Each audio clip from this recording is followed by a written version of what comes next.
Señoras y señores, bienvenidos todos a la hora 22. Gracias por estar con nosotros nueva vez. Para mí es una gran satisfacción compartir en esta ocasión con Vanelder Espinal. Vanelder Espinal es un empresario, es consultor de políticas sociales, ha participado en política, no se puede dejar de mencionar, pero sobre todo es un hombre que todo lo que tiene que ver con desarrollo social le presta atención y está muy pendiente. Por eso, en esta ocasión, vamos a iniciar el programa conversando sobre este aspecto. Gracias por estar en la hora 22, Vanelder. No, muchas gracias a ti. Es un honor estar compartiendo contigo en este momento, estos momentitos aquí y, por supuesto, pues a tu orden para lo que entienda conveniente debatir. Bien. En una ocasión tuviste la oportunidad, para mí fuiste precursor dirigiendo lo que era el Gabinete de Políticas Sociales del gobierno. Dirigías ADES, la administradora de el desarrollo de subsidios sociales de República Dominicana. Estamos hablando de los años 2004, 2005, 2006. Con esa experiencia, con esas innovaciones que en ese momento representaban esos planes que verdaderamente ayudaban y ayudan a los sectores más desposeídos, me gustaría saber en el tiempo cómo han ido evolucionando esos trabajos tan importantes que hoy en día permanecen, quizás con otros nombres, pero en esencia es para ayudar a los desposeídos. Bien, muchas gracias y sobre todo ese tema tan importante para la teleaudiencia que te da seguimiento día a día. Ciertamente fuimos partícipes de la conformación del Gabinete de Coordinación de Políticas Sociales en su nuevo rol de liderar el sistema de protección social en la República Dominicana. Para ello se conformaron tres instituciones: el Sistema Único de Beneficiarios, que es la entidad que identifica, como su nombre lo dice, las familias más carenciadas del país, basado en el mapa de la pobreza. Ese es el denominado SIUBEN. SIUBEN, Sistema Único de Beneficiarios, SIUBEN. Se creó en su momento lo que se llamó Solidaridad, que luego pasó a ser Prosoli, y que recientemente ahora pasó a ser Supérate en la administración del presidente Abinader, y también la administradora de subsidios sociales que me tocó fundar, luego de coordinar todo el tema del gabinete, pasé directamente a fundar la administradora de subsidios sociales, que es la entidad que maneja todo el sistema financiero de los subsidios sociales, ¿no? Y que tiene un instrumento muy popular para canalizar esos subsidios que se denomina Tarjeta Solidaridad, que todo el pueblo dominicano conoce, ¿no?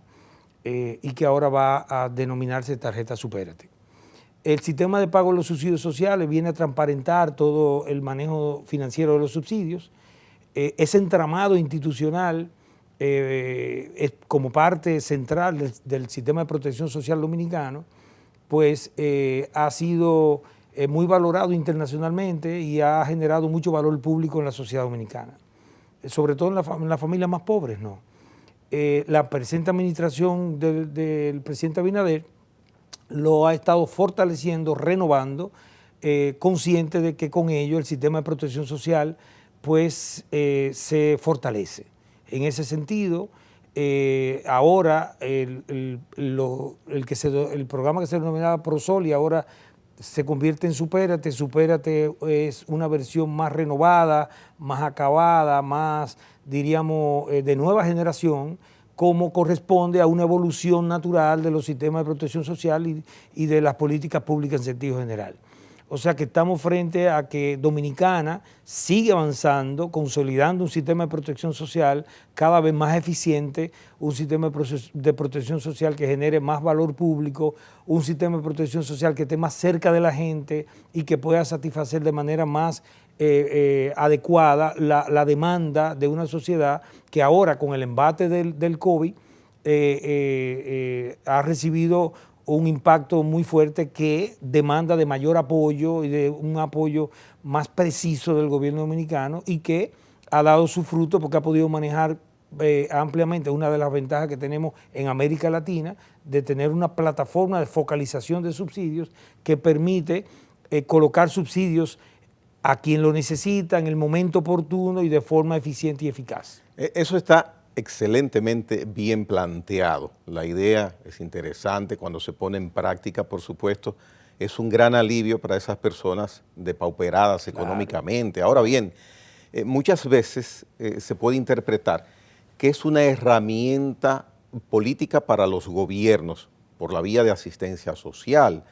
Entonces, esas personas que reciben esas ayudas están satisfechas, están agradadas, pero ¿de qué manera la asistencia social va a indicarle a esas personas cómo ellos pueden salir de ese estadio bajo de posicionamiento económico, que no se conformen solamente con tener por años y por años ese ingreso mensual? Es un arma, es un caramelo como de doble vía, un arma de doble vía. Sí, ok. Dentro del segmento poblacional más carenciado al cual se focalizan los subsidios, que es aproximadamente 1/3 de las familias dominicanas. República Dominicana tiene aproximadamente 3.2 millones de familias, de las cuales desafortunadamente cerca de 1/3 de ellas, 1.1 millón, son pobres, ¿no? Y hacia allá se concentran los esfuerzos del sistema de protección social. Dentro de ese tinglado de familias hay componentes, personas que hay hogares multiparentales, que son los normales, los que tienen 2 niños con su mamá y su papá, y algunos que son hasta monoparentales, una señora viejita que vive sola o un señor viejito que vive solo. Entonces, todo el entramado institucional que tiene el gobierno dominicano permite saber qué carencias tiene cada una de esas familias a los fines de ir en auxilio, en apuntalar su desarrollo inclusivo, ¿no? Un desarrollo inclusivo, tomando en cuenta los factores de sostenibilidad. ¿Qué quiero decir con eso? Que poniéndolo bien llano, ¿no? Un viejito que tiene 70 años, que vive solo en una pieza, o una pareja una pareja que tiene 75 años, que ya cumplió su vida útil, bueno, pues la ayuda es simplemente una ayuda para que tengan una vida digna. Esa es una ayuda permanente, no hay que mover nada, hay que dejarlo así. Que no tenemos otra cosa que ir de manera del brazo humano del gobierno y protegerlo. Ahora, esa parte se entiende. El otro grupo que sí tiene es parte de lo que se denomina la población económicamente activa. Correcto. O sea, que está en capacidad de trabajar, y ahí se distinguen dos grupos. Uno que tienen destrezas para trabajar y otro que no tienen destrezas. Entonces, por eso se crea el programa de transferencia monetaria condicionada, son ayudas condicionadas a esa parte, que es la mayoría, que procuran crear las capacidades para que esa familia esté en posición de insertarse en el mercado laboral, impulsándolas un empleo de calidad que pueda, como una familia normal, el resto de la familia, producir para que su familia se sostenga, con un enfoque muy claro en cortar la intergeneracionalidad de la pobreza. ¿Qué significa eso? Lo que quiere decir ese concepto, lo que plantea es que si mi mamá fue pobre y mi papá son pobres, los 2 niños o los 3, los descendientes, no sean pobres. Hasta aquí llegó la pobreza. La pobreza llegó hasta esta familia, pero la que sigue no. ¿Qué se hace para tratar de lograr eso dentro de una estrategia integral de lucha contra la pobreza? Desde los mismos programas sociales. Desde los mismos, como parte de la estrategia de los programas sociales, que están insertos dentro de una estrategia de pobreza general que implica mucho más que eso, obviamente, porque está vivienda, saneamiento urbano, salud, educación. Bueno, es tratar de que esa prole se eduque al menos 12 años de escolaridad, que todos los estudios indican que es un elemento imprescindible para salir de la pobreza. 12 años de escolaridad es fundamental. Y, por supuesto, que tengan la salud, los padres, para que puedan darle seguimiento adecuado, apoyo a la familia, y la salud de los niños, ¿no? Desde incluso desde el embarazo. O sea, la mamá tiene que asistir a seguimiento de salud obligatorio desde que está embarazada, a los fines de que el bebé nazca bien y que se pueda insertar en todo el tinglado de protección social que tiene el gobierno dominicano. Perdón, Vaneler, pero lo que uno ve es lo siguiente: los planes de seguridad social le depositan cada mes, le hacen un crédito a la tarjeta del beneficiario, de la familia beneficiaria, y esa es toda la actividad que hace. Ya la familia resuelve los otros asuntos per se, no se le da un seguimiento para esos aspectos indispensables que menciona, precisamente para sacarlos de ese nivel de pobreza. Ok, quizá, eso es lo que se ve. Quizá no se ve, pero sí se está trabajando. Eso como dicen los call centers. Usted no nos escucha, pero estamos trabajando con usted. Te explico. Las tres instituciones banderas del sistema de protección social, como te decía ahorita, está el Sistema Único de Beneficiarios que identifica, está Prosoli, hoy Supérate, y está ADES.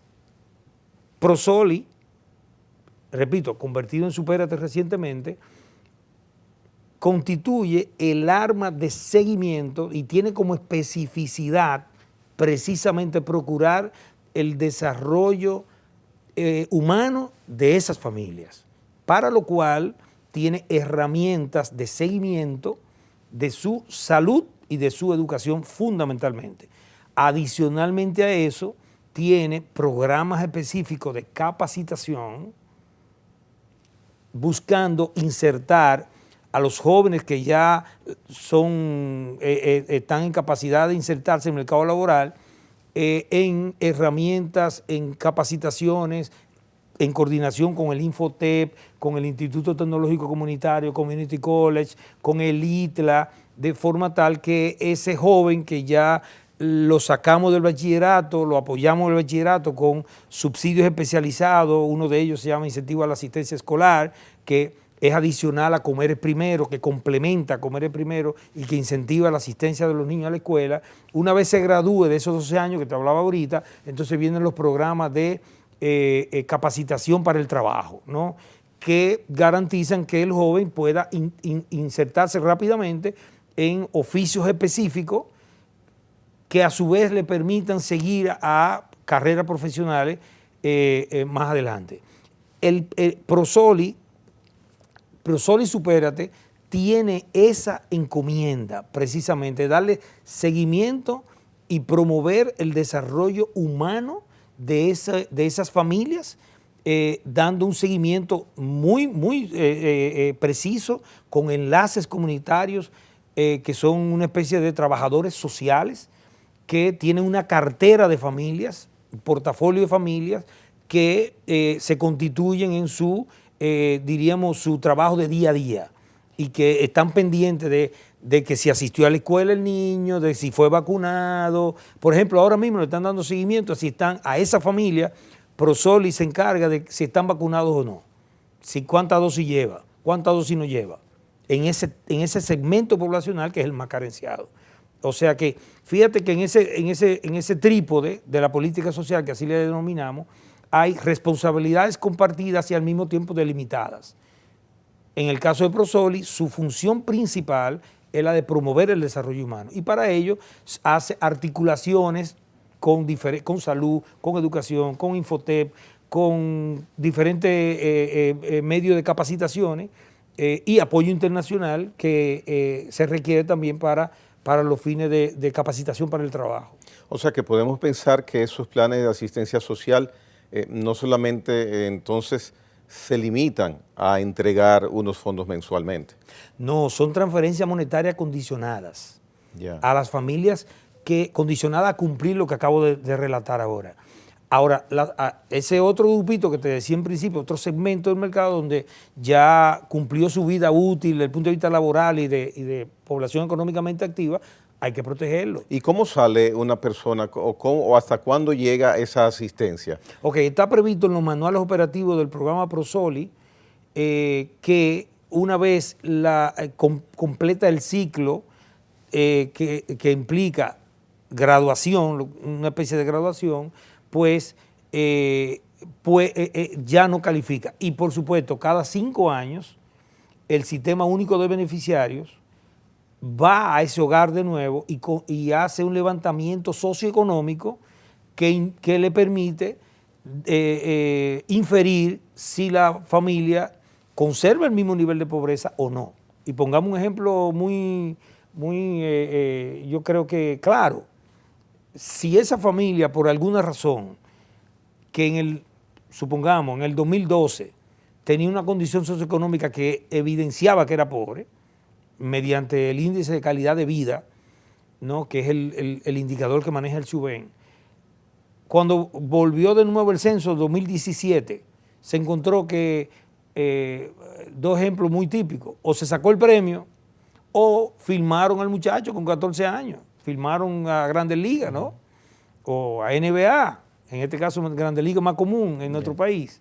Bueno, ya pasaron de pobre, como se ha dado muchísimos casos, muchos de nuestros muchachos en Grandes Ligas vienen de hogares muy pobres y ya cambió de estatus económico. Entonces, cuando el SUBEN va allá, visita de nuevo, hace el levantamiento, o no vive ahí esa familia o esa casa donde ellos vivían, evidencia que hay un progreso, que ya no son pobres. Entonces ya salen, ya no son elegibles para subsidios sociales del gobierno dominicano. Hay una conexión directa que mencionaste en parte de esa asistencia y ese velar por personas necesitadas, que es la salud. Actualmente estamos regidos por la ley 8701 de seguridad social, que es bastante amplia. Hay el interés en el Congreso en estos momentos de hacer una reforma integral a esta ley, que ya tiene 21 años. Entonces, ¿de qué manera esa reforma a la ley 8701 vendría a ser un eslabón de asistencia a esas personas que están en los planes de seguridad social, de asistencia social? Muy buena pregunta, porque me permite explicarte las 2 grandes áreas del sistema de protección social de la República Dominicana y en general del modelo latinoamericano. Por un lado, tenemos el sistema de seguridad social, que se refiere al sistema de protección social contributivo. Y por otro lado tenemos la protección social no contributiva, que es la que yo te acabo de explicar. ¿Qué significa uno y otro? El sistema de seguridad social, que está normado por el 8701, fundamentalmente, está concebido para el sistema contributivo, que significa que acuden a él, están dentro de él las personas, a las familias cuyos padres u uno de los dos está inserto en el mercado laboral formal, en la economía formal. Dicho de otra manera, trabaja en una empresa o tiene su propia empresa y está cotizando mediante los esquemas de cotización de seguridad social previsto en el 8701. Y la 8701 tiene un sistema de pensiones, tiene el sistema de salud, el plan básico de salud, y ahí están las 2 superintendencias en eso, CISARRIL, CIPEN y todo el entramado que prevé el 8701 del sistema de contributivo, ¿no? Porque ahí cotizan, te hacen un descuento en tu salario y tú tienes una cotización que te avala para que te den todo un sistema de protección ahí. Toda la protección. Del lado no contributivo, entonces está lo que te explicaba anteriormente. Lo que es SUBEN, ProSoli y la administradora de subsidios sociales, que están coordinadas todas en el Gabinete de Política Social, entonces, y el INAIPI, entran de alguna manera, el INAIPI que maneja los bebés de 45 días, entran fundamentalmente en el sistema no contributivo. O sea, los más pobres, la pobreza está asociada a ingresos, fundamentalmente ingresos. Y normalmente los empleados formales tienen niveles de ingresos que distan de la pobreza. Y cuando hablamos de pobreza, estamos hablando de la pobreza definida por los organismos internacionales que se adopta en República Dominicana. O sea, porque muchas veces nosotros decimos, el que no tiene un Mercedes-Benz es pobre. Bueno, no es exactamente así. Hay niveles, hay indicadores internacionales, en este caso Dominicana se monta en el indicador más, diríamos, más adoptado internacionalmente, que es el índice de calidad de vida, que mediante aproximadamente 100 variables de observación práctica y de medición de cómo tú vives, infiere qué nivel de pobreza tú tienes. Entonces, en base a ello es que se determina los niveles de pobreza y, por supuesto, los niveles de protección. Mientras más pobre eres, más protección debo darte. Por eso los más pobres tienen más de un subsidio. Hay, por ejemplo, hay familias que tienen 4 subsidios al mismo tiempo. No 4 tarjetas, 4 subsidios, porque es un solo instrumento.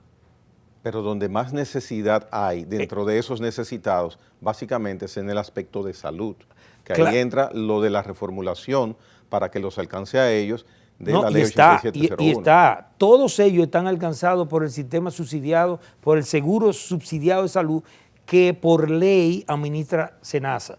Que SENASA es parte del sistema de protección. 2 millones ya hay. Exacto, que son las mismas familias que reciben Comer Primero, que reciben la misma familia del SUBEN, que son las que toma Prosoli y la que también toma SENASA. Fíjate que hay lo que se llama en política social, ahí está la integralidad de la política. O sea, que no es un grupo por allá y otro por aquí, no. Y esas coberturas de ese producto subsidiado de salud, ¿le garantiza la integridad a una persona que tenga una necesidad médica igual que al del sistema contributivo? Mira, no es igual, siendo honesto, porque incluso esa cápita, ese valor que por ley recibe SENASA, porque SENASA por ley es responsable del sistema subsidiado, del régimen subsidiado de salud, que así se llama, no la paga el gobierno dominicano como buen padre de familia, diríamos así, a SENASA. Esa cápita que ha ido progresando con el tiempo, porque como todo en la vida es una evolución, permite un plan básico que puede ser atendido por los hospitales públicos. Todavía no llega, no alcanza a los hospitales privados. Como sabemos, el servicio de los hospitales privados es superior al de los hospitales públicos. Sin embargo, ya nosotros como país hemos ido mejorando las redes con el Sistema Nacional de Salud, que en los últimos años ya se segregó del Ministerio de Salud como tal, es una red hospitalaria más eficiente que años atrás, se encarga de recibir a los subsidiados de SENASA. Y yo te diría que es un régimen que cada vez más ha estado presentando mejores servicios a la población y ahora alcanzamos los 2 millones, ¿no? O sea que si nos vemos de hace 20 años atrás, no teníamos la familia pobre tenía 0. Bien, vamos a una pausa, Vanelder. Encantado. El tema interesantísimo, seguiremos ampliándolo luego de estos comerciales.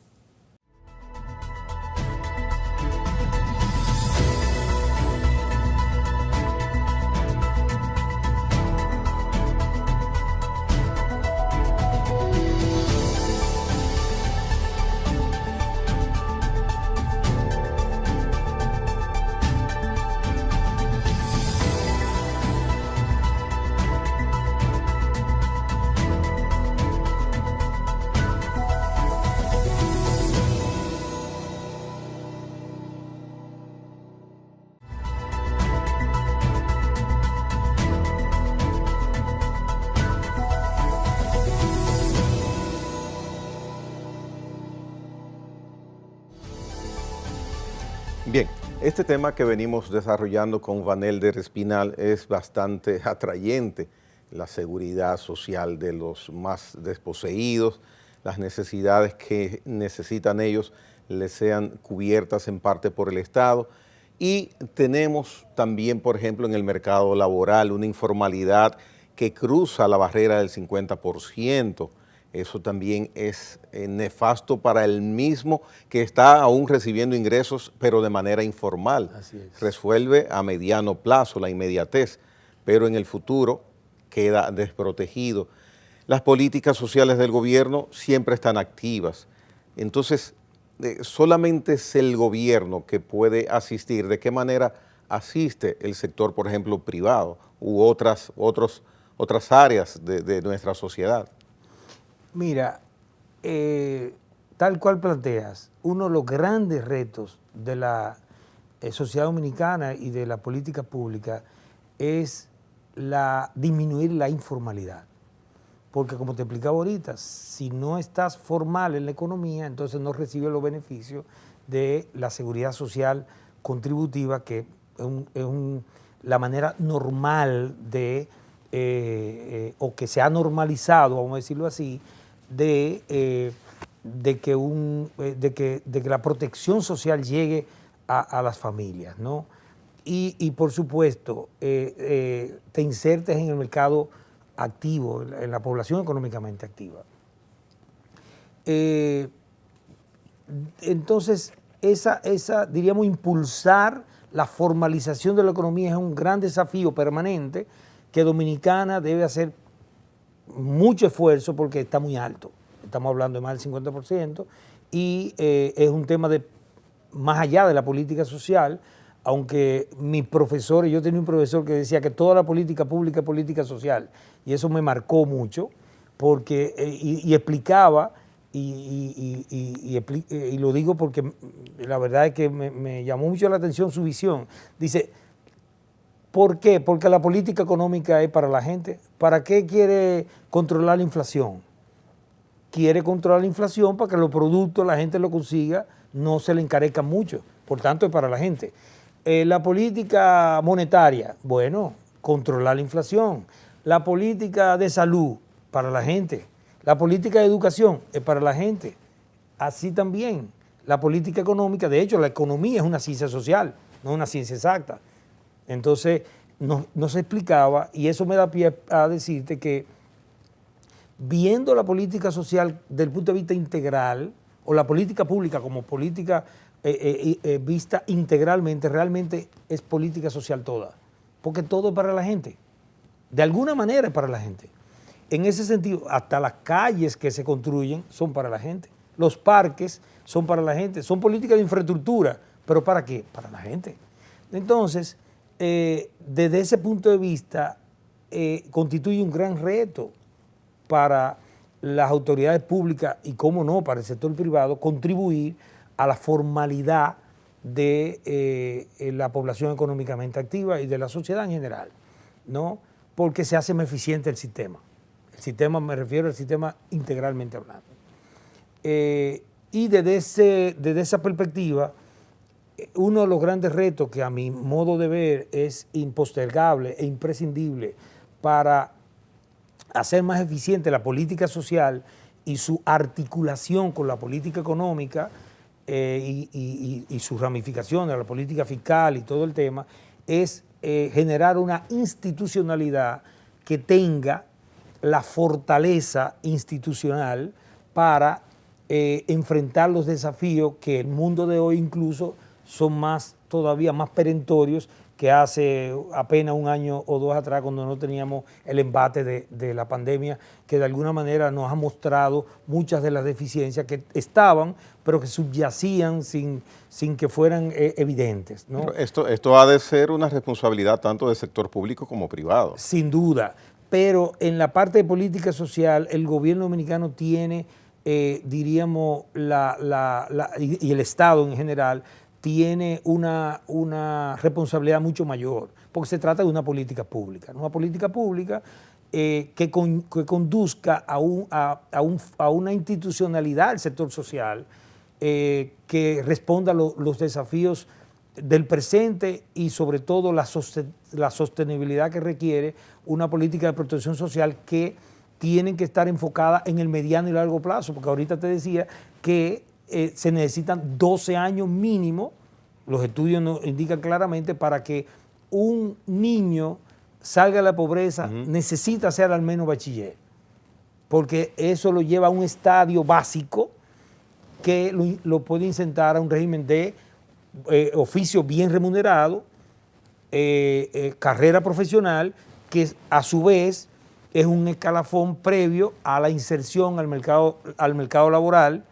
que por supuesto va a generar empleo, va a estar dentro de un empleo de calidad. Si no tiene capacidad cognitiva o preparación para insertarse, nunca va a tener un empleo de calidad, va a ser un empleo menor. Va a ser un chiripero, y entonces va a estar siempre en el segmento más depauperado, más bajo. En ese sentido, la institucionalidad del sector social debe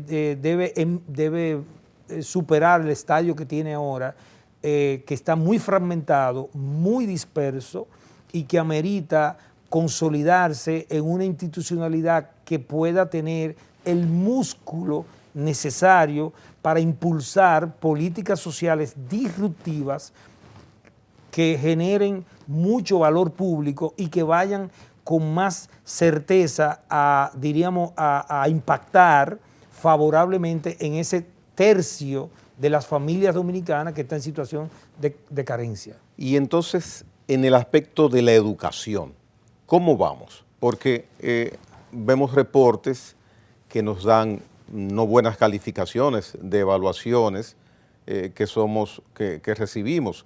Sin embargo, nuestro mayor presupuesto, dentro del presupuesto, está destinado al sector educación hace muchos años. Sí, mira, yo soy de lo que cree que la educación debe convertirse en una obsesión nacional. Yo, que soy de lo que estudié en Costa Rica, y me resulta muy gracioso escuchar a dominicanos que van a Costa Rica y dicen San José de Costa Rica es menos que San Francisco de Macorís. Y yo le digo, bueno, en edificaciones e infraestructura, pero Costa Rica tiene la más alta concentración de PhD de América Latina. PhD, doctores en administración de empresas, que aquí tú lo mencionas y suena muy raro. El Instituto Centroamericano de Administración de Empresas, donde yo soy egresado, es el Harvard del Caribe. Y cuando tú vas a la maternidad del Seguro Social de Costa Rica, es una maternidad que no tiene nada que envidiarle a una maternidad de un país desarrollado. Incluso la clase media alta de Costa Rica, sus partos, la maternidad, se realizan ahí. Pero un médico ahí gana $3,000 mensuales en Costa Rica, en ese campo que es San José de Costa Rica, que es verdad que parece un campo y está bonito. Entonces, nuestra educación, los retos, ¿cómo ha ido los avanzando? retos en la educación de nosotros, fíjate que Costa Rica es un campo y tiene escuelitas, la infraestructura de educación de Costa Rica, la de nosotros es pero muy superior. Sin embargo, los niveles educativos de ellos están a nivel de Japón. Ya. Entonces, los desafíos de la educación dominicana, ¿por qué eso es así en Costa Rica y aquí no? Porque ellos entendieron que debía ser un puntal fundamental para su desarrollo. ¿Y por qué aquí no logramos entender? Porque las políticas públicas en este caso educativa, no han estado a la altura de las circunstancias de la demanda global de recursos humanos. Y entonces nosotros necesitamos reforzar.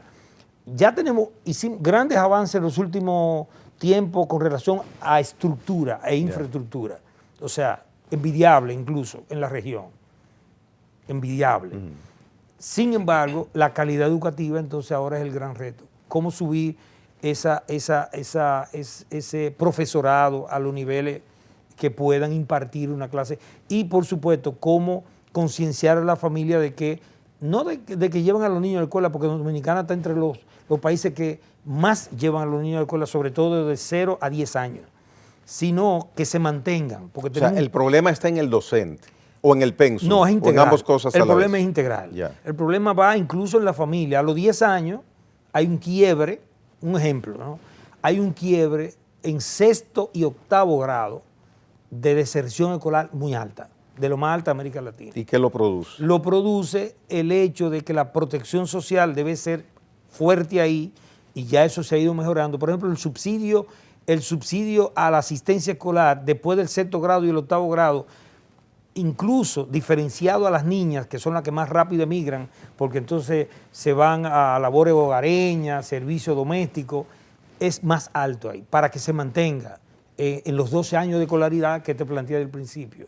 Entonces, sí, en la educación tenemos grandes desafíos. a mí me parece que vamos con el 4%, un gran logro.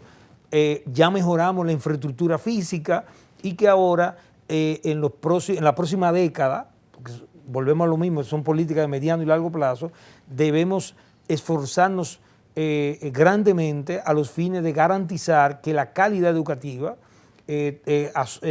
suba a los niveles que demanda un mundo globalizado donde ya la demanda de mano de obra va mucho más allá del simple persona que sabe leer y escribir. Hoy en día ya se necesitan 2 idiomas, etcétera, etcétera. ¿Y tú estás viendo pasos concretos en ese sentido?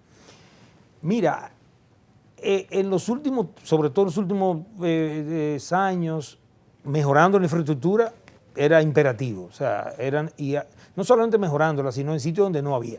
Sí. Así que diríamos que los últimos, después del 4%, eso un gran logro.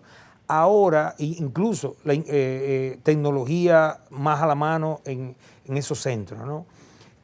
Ahora, de cara al futuro, y al corto, mediano y largo plazo, pienso que se están creando los simientes para avanzar en ese sentido. Por supuesto, la pandemia, a la presente administración, encuentra el país en medio de una pandemia donde sus esfuerzos fundamentales están en tratar de subir o de mantener al mínimo impartir las docencias, que se complica porque nosotros tenemos una infraestructura de internet que a los pobres más del 50% no la tienen y entonces virtual dificulta, ¿no? Yo quiero hacerte una pregunta llana antes de irnos a la pausa. Y me voy a quedar dentro de esos aspectos que dices que faltan en el área de los docentes. Con los docentes que contamos, con el nivel de desarrollo que ellos hoy día tienen, ¿podemos lograr en el aspecto docencia esa parte que nos falta? A ver, la respuesta es sí, pero no. Sí, en el corto plazo estamos en capacidad de, una vez resueltos los temas propios de la pandemia, pienso que estamos en capacidad de avanzar. Sin embargo, como sabes, ya estamos en época de aprender a desaprender. El modelo hay que revisarlo, el modelo educativo debe ser un modelo que enseñe más a aprender que a memorizar y por tanto requiere de una adecuación que haga que el niño, el joven que se está formando, sea más crítico, sea más analítico que propiamente un memorizador de fórmulas o de párrafos. Más bien se enfoque más a una educación moderna que en el mundo de la sociedad de la información, que está a mano, que todo se googlea, que todo está ahí ya, el tema es desarrollar las capacidades cognitivas que le permitan al individuo, al joven, al niño, convertirse en un ser humano ya adulto con capacidades de críticas y analíticas que le permitan abrirse paso en el mundo laboral y en el mundo en sentido general, ¿no? Bien, vamos a la pausa final para terminar nuestro programa del día de hoy con Vanelder Espinal. Venimos en breve.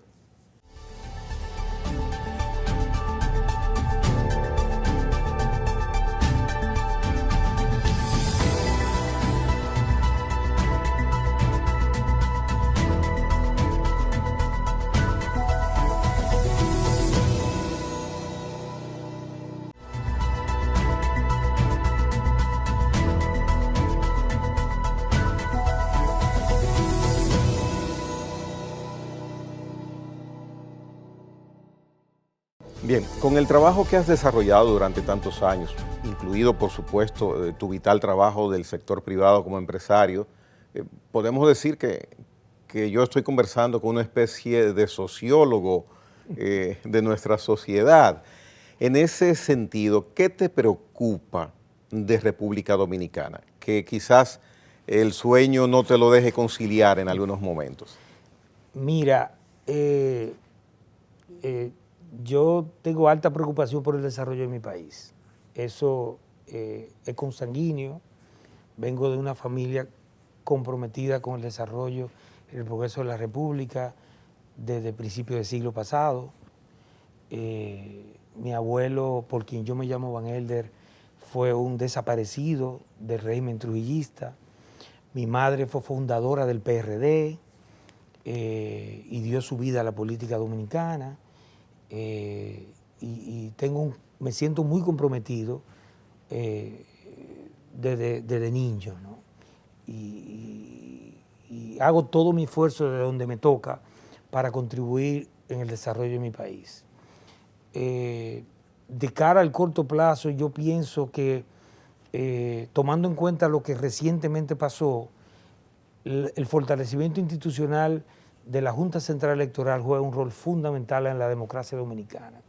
La Junta Central Electoral no es solamente una institución que tiene la responsabilidad de realizar elecciones diáfanas y por supuesto, que representen la soberanía popular, sino que tiene la data país, la data del país, la información de los ciudadanos del país, la tiene el registro civil que administra la Junta Central Electoral. Nosotros somos dominicanos porque la Junta Central Electoral nos dice que nacimos aquí, que somos hijos de unos papás que se llaman X, ZK, y que eso nos acredita como dominicanos. Entonces, es una data patria. Entonces, el tema de la Junta es un tema muy importante y mucho más en un mundo globalizado donde hay tanto flujo de extranjeros que han generado ruido en República Dominicana en el sentido de que de cuestionamiento de nacionalidades que tú muy bien conoces. Entonces, yo entiendo que uno de los temas muy serios de la nación dominicana es el fortalecimiento de la Junta Central Electoral. Ya hablamos de la política social, merece una institucionalidad bien robusta. Yo soy lo que creo que el gobierno dominicano y haya prestos muy claros y contundentes por parte de la administración Abinader en ese sentido para generar una nueva institucionalidad que espero que para el próximo año ya esté vigente. Una nueva institucionalidad que agrupe todo el sector de política social y que permita tener los músculos necesarios para emprender políticas de protección social más eficientes y más agresivas. A propósito de la Junta Central Electoral, dentro de tu trabajo en el área política previamente, has sido delegado político. Técnico frente a ese organismo. Y has expresado, y quisiera la actualización de esa observación tuya en su momento, sobre las necesidades que tiene la Junta Central Electoral de actualizarse en el aspecto tecnológico. ¿Eso consideras que es un tema resuelto o está pendiente en agenda? Pendiente en agenda y tengo mucha confianza en que las actuales autoridades de la Junta Central Electoral recién electas puedan avanzar en este mismo sentido. La información que tengo que se están tomando las medidas del lugar para modernizar todo el sistema de procesamiento de información, todo el tema de TICs en la Junta Central Electoral y espero que para los próximos 24 meses esos proyectos que llevan consigo un mejor manejo de la seguridad de la información, de la eficiencia de los sistemas, pues permitan llegar a un torneo electoral que no genere los traumas que vivimos hace poco tiempo. ¿Y en qué consiste esa desactualización de la Junta en el área tecnológica? Bueno, como tú sabes, el tema de la tecnología es muy dinámico y muy fácilmente los sistemas tecnológicos son obsoletos desde el punto de vista tecnológico, valga la redundancia.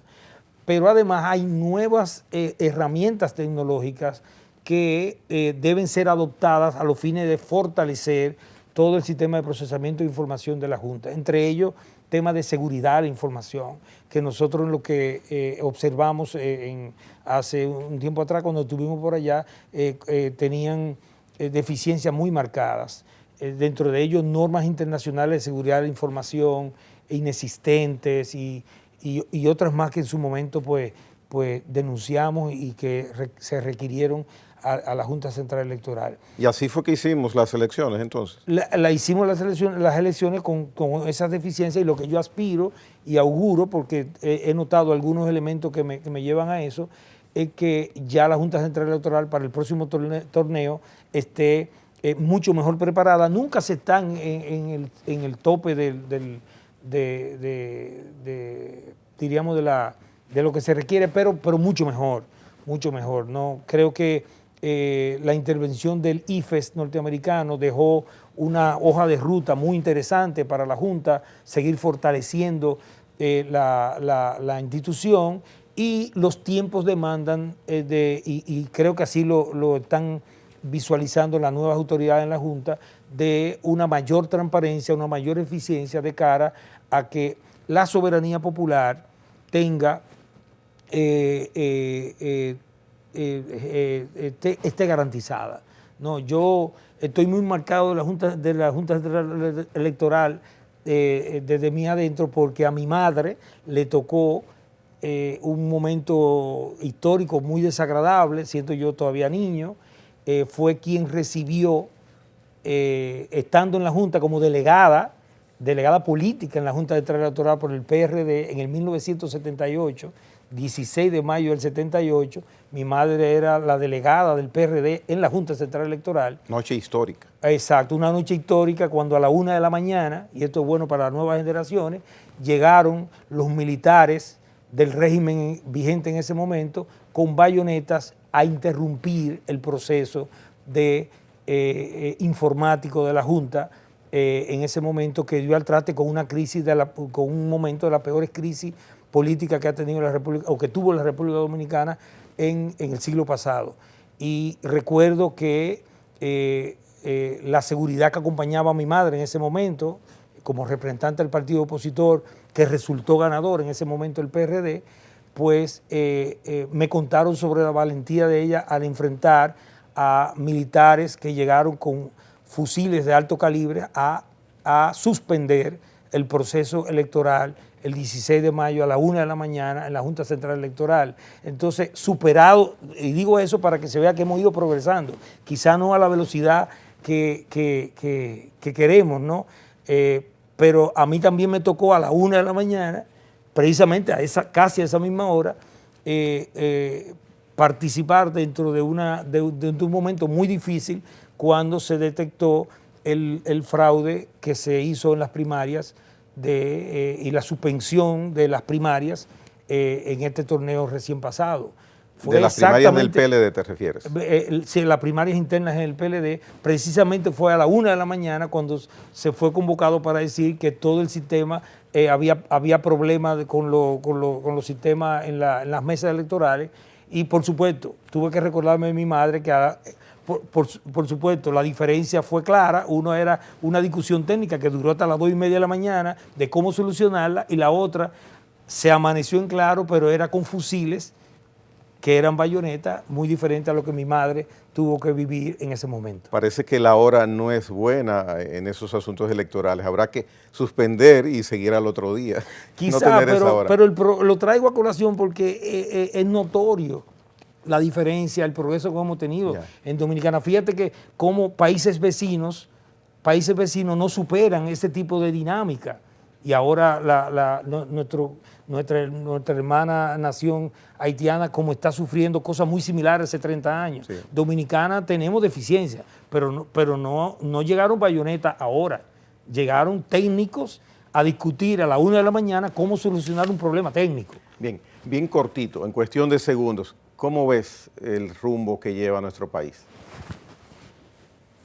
Lo tengo que ver con optimismo, porque yo me considero ser un optimista tenaz. Yo, de hecho, permanentemente hago mi aporte para eso, mi granito de arena, ¿no?